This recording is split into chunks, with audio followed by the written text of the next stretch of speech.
Some New York State lawmakers are looking to reintroduce a bill this session that would phase out the sub-minimum wage for tipped workers. Today, our New York Capitol correspondent Elise Klein talks to lawmakers and advocates about the impact this legislation could have.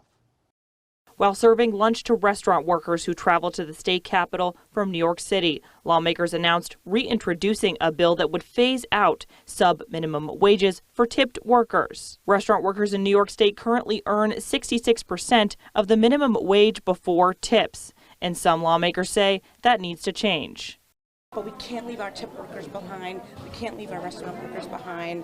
The bill would initiate a grant program for restaurants to afford raising wages for workers.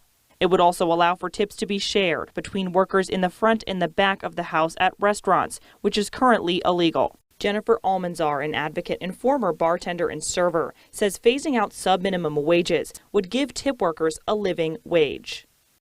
And a living wage is to guarantee them a salary. I have come out of restaurants with $20. I've made $5 an hour. What is that? You know, I'm coming home with like $7 an hour. So we really need to end this a minimum wage. And while advocates feel this legislation would give them wages they feel they need to survive, some restaurant associations feel the opposite. It's making an assumption that the tipped employees are low paid, when in fact tipped employees are some of the highest paid employees in the restaurant industry. The New York State Department of Labor requires employers outside of New York City to pay food service employees an hourly cash wage of $8.80 plus a tip credit of $4.40. If a tipped worker makes below the minimum wage, the restaurant or business is required to make it up under state labor law. In Albany, Elise Klein, WNY News Now.